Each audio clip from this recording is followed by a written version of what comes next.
Oui, joxe na 55 yoo xamante ni on y retrouve ñi nga xamante ne mooy les dernières listes parce qu'on disait souvent en tout cas beaucoup de journalistes ak observateurs yi gisoon nañ ni y aura pas un grand changement ci liste bi nga xamante ne les dernières listes yi nga xamante ne contre le Brésil ba ci match yi ñu joué contre Algérie ba ci suñu dernier match yi y aura pas un grand changement parce que ce sont des hommes de confiance ñenn ñi ñu ngi ci une bonne forme ci seen club yi donc c'est une liste élargie de 55 yi nga xamante ne si biir boobu noonu ci lay génne 27 26 25 points.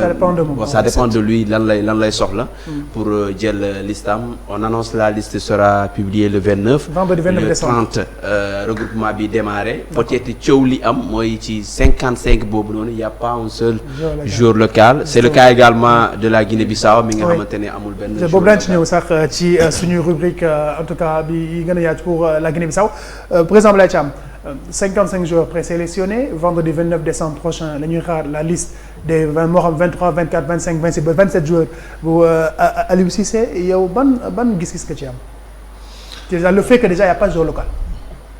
Bon c'est booy sélectionné forcément tu élimines mais les critiques qui ont été formulées contre cette liste là aussi ce sont des critiques valables. Quand tu dis 55. On s'attend à ce que tu mettes 2 joueurs ou bien au moins un joueur local. xam naa ñàkkul am na ay joueurs yoo xam ñu ngi sa xel yoo xam ne pourquoi pas mën nañu bokk dans tous les cas de figure doo leen yóbbu. Ça tout le monde le sait. Oui. C'est juste pour les mettre donc il y a des critiques yoo xam ne aussi. du defar. donc soo xamee loolu à l'avance tu les mets man par exemple ma surprise a été l'absence de Amara Diouf. Parce que tu peux pas être meilleur joueur de la CAN tu peux pas faire partie du top 3. Récemment il faisait partie des top 3 moom ak Lamine di meilleur jeune joueur de la CAF. Après on ne met pas dedans. Est-ce que c'est parce qu'il est blessé et que sa blessure va dépasser la période?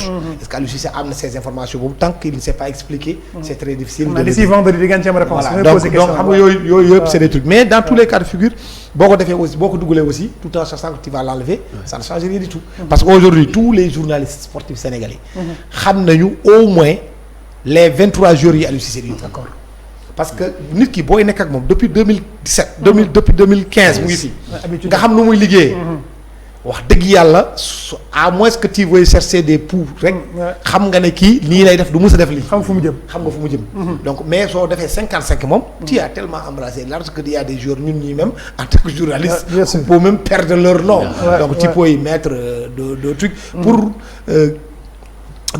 dindi les critiques envers toi que yow doo seetaan championnat national coupe du national doo ko seetaan doo dem fii doo dem fële ay affaire yi man je pense que ça arrive même encore parce que on est quand même le CHAN ñun ñooy champion en titre donc CHAN c'est un championnat exclusivement réservé pour des joueurs évoluant sur le continent noir donc ça moi je pense que en tout cas moi si j'étais à sa place ou bien si j'avais un conseil à faire j'allais demander qu'on mette au moins quelques joueurs de l'équipe de évoluant dans le championnat national. C'est ça le problème parce que déjà suñu taxawee di xaar une meilleure vulgarisation de notre football local je pense que la meilleure des choses aurait été nga jël ci au moins kenn parce que par exemple su ñëwoon tànn jël benn Mbaye Jacques Ndiaye bi nga xam ne actuellement il est en pleine bourre ak Teungueth FC donc kuy crier au scandale dañ naan peut-être récompense c'est tout à fait normal là soo ñëwee taxaw jëloo kenn un exemple sur Amara Diouf lu président nu ko waxee mooy il fait partie du top 3 des meilleurs jeunes boole woo ko ci liste peut-être lu mu wax noonu ak blessure ba yeneen mais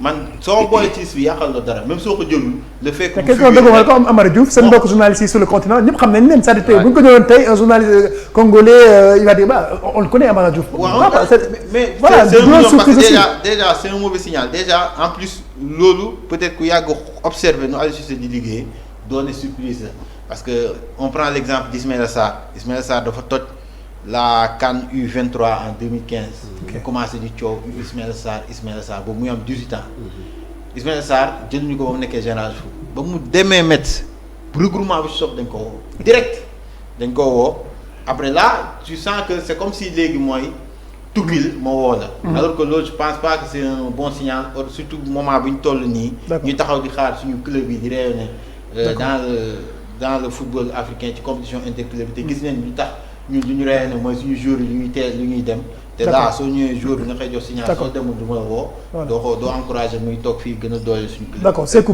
pour fermer ce chapitre là ñu bàyyi la nga tëj également gannaaw le 29 après cette liste là le 30 début du rassemblement yan info nga ñu mën a jox également pour tëj. man je pense que au-delà de ça parce que xam nga il y a quelques années le débat c'était championnat Sénégal amul niveau moo tax duñu dem CHAN duñu fa sori.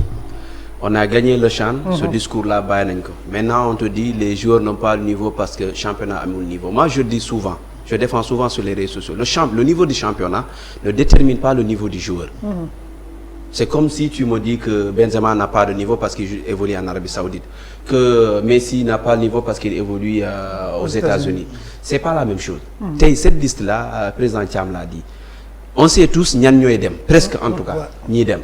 Mais aujourd'hui tu prends un joueur qui évolue dans le championnat local c'est-à-dire da koy booster da koy encourager c'est-à-dire il se dit que c'est-à-dire xam nga lan lay représenter ci ñi ci des ñi ci nekk les Koto les Sanganté entre autres mooy ni maa ngi leen di bàyyi xel loolu lay signifier ngay naan bunt maa ngi lay bàyyi xel boo góorgóorloo yaa ngi ñëw équipe nationale donc aujourd'hui tu prends le joueur qui évolue dans le championnat local koo ci dugal bu doon def 20 lay def. on a fait au Sénégal Rwanda bi passé Sénégal mais ban équipe moo dem Rwanda c'était on sait tous comment ça s'est passé contexte bi on sait tous ce qui s'est passé ba équipe boobu noonu dem président il faut aussi ñu accepter la responsabilité du coach Aliou Cissé. non on l'accepte mais on la commente également parce que là dañ ko dénk loo xamante ne ñun ñëpp a ko bokk journaliste da ngeen bàyyi ñu commenté kaa moom nag c'est liggéey leen parce que attention ñoom journaliste demee Aliou Cissé bu deful de baax ils sont les premiers à le critiquer. mais justement on y est là Alain Giresse dafa jaar à côté. tu sais depuis fee lañ ko fekk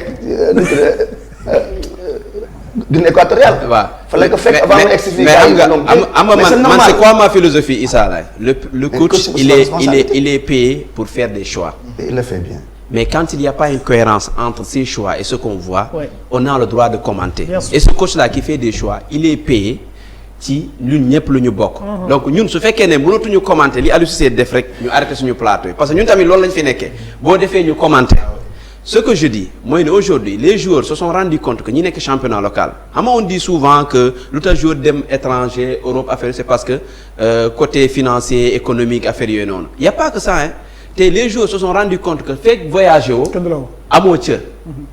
amoo cër kii mi ngi wax Ismaïla Sarr mais Pape Matar Sarr quand il partait au FC Metz tojul Génération Foot il n'était même pas titulaire quelques bouts de match la doon am et tout mais quand il a dañ ko génne c'est-à-dire gis nga bi Génération Foot di jël trophée am te ñu joué ko biir Denis Birandaw jour boobu ñu leen jox trophée bi dañ koo dugal xaw ma 42 lañ ko solal xaw ma lan ce qui veut dire que bokkuloon saa ci ñi nga xam te ñoo téye équipe bi mais il a voyagé quelques semaines après il a été appelé en équipe nationale keneen ak keneen ku fi voyagé dañ lay woo donc aujourd'hui les joueurs ils se disent que man fekk voyagé ñu ma duñu ma jox yenn cër yi ma war a jox ñun waxuñu ne dafa war a jël joueurs yi jouer loo leen wala ñu dem CAN forcément mais aujourd'hui ce serait bien ki nekk fii Aliou Cissé naan la maa ngi lay bàyyi xel yaa ngi koy wax le 29 la liste et puis le regroupement qui démarre le 30 j'espère que ñi bëri duñ fi nekk. Parce que am na ñoo dañuy jouer ci semaine boobu noonu. dinañ ñëw petit à petit ba regroupement bi. Il y a également un match amical.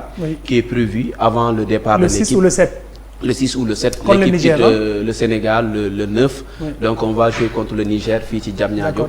Et il y aura aussi la remise du drapeau qui va se faire sûrement le 8 ou le 7 d'après nos informations. Voilà.